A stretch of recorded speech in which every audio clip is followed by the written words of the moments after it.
نحمدہ ونصلی ونسلم علی رسولہ الکریم اما بعد بسم اللہ الرحمن الرحیم السلام علیکم ورحمۃ اللہ وبرکاتہ۔ سامعین، میرا آج کا موضوع ہے کیا فوت شدگان کی طرف سے قربانی کرنا جائز ہے، یعنی کہ میت کی طرف سے قربانی اور گوشت کی تقسیم کا کیا حکم ہے۔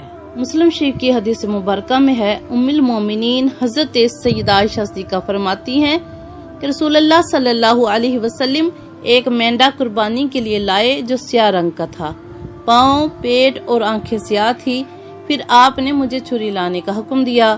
فرماتی ہے کہ میں نے چھری پیش کی، آپ نے فرمایا کہ اس کو تیز کرو۔ فرماتی ہے کہ میں نے اس کو پتھر پر رگڑ کر تیز کیا۔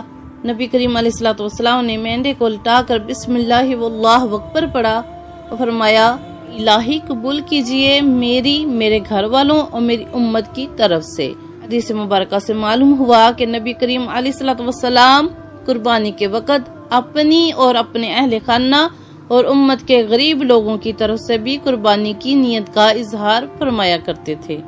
اور دوسری روایت میں موجود ہے کہ نبی کریم علیہ الصلوۃ والسلام نے حضرت علی کرم اللہ وجہہ کو وصیت فرمائی، جب تک تم زندہ رہو اپنی اور میری طرف سے قربانی کرتے رہنا۔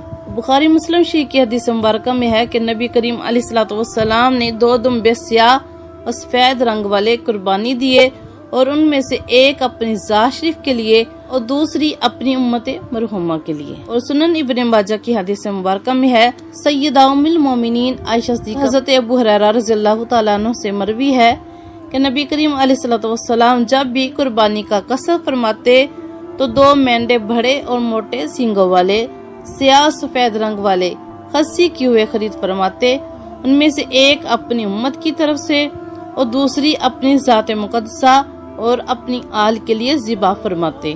پھر آپ ان مینڈوں کے گوشت کو مسکینوں کو کھلاتے، خود بھی تناول فرماتے اور اپنے گھر والوں کو بھی کھلاتے۔ تو ان حدیث مبارکہ سے علماء کرام نے یہ دلیل اخذ کی ہے کہ اپنے عمل کا ثواب غیر کے لیے، یعنی کہ اس کے ثواب کے لیے کرنا جائز ہے، وہ عمل خواہ بدنیہ سے تعلق رکھتا ہو یا مالیہ سے، جیسے نماز، روزہ، حج، قربانی، تلاوت، ذکر، اذکار وغیرہ۔ معلوم ہوا کہ میت کی طرف سے قربانی کرنا جائز ہے، میت کو اس کا ثواب ملتا ہے کہ قربانی بھی ایک صدقہ کی قسم ہے۔ جس طرح میت کی طرف سے حج اور صدقہ کرنا جائز ہے، اسی طرح اس کی طرف سے قربانی کرنا بھی درست ہے۔ اگر آپ صاحب استطاعت ہیں تو پہلے اپنی طرف سے قربانی ادا کریں کہ آپ پر قربانی ادا کرنا واجب ہے، اس کے بعد اپنے مرحومین کے لیے قربانی ادا کر سکتے ہیں کہ یہ ایک مستحب عمل ہے اور جائز بھی ہے۔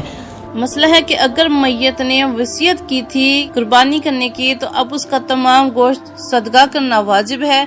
اگر وصیت نہ کی تھی تو عام قربانی کی طرح گوشت کے 3 حصے رہیں گے۔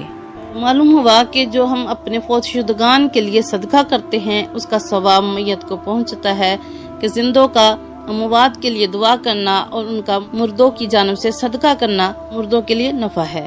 اللہ تعالیٰ سے دعا ہے کہ اللہ رب العزت ہم سب کو اپنے والدین کے لیے صدقہ جاریہ بنائے اور ان کے حقوق ادا کرنے والا بنائے۔ اللہ رب العزت ہم سب قربانی دینے کی توفیق عطا فرمائے اور ہماری قربانیوں کو اپنی بارگاہ میں شرف قبولیت عطا فرمائے۔ آمین ثم آمین۔ دعا میں یاد رکھیے گا۔ جزاک اللہ خیر۔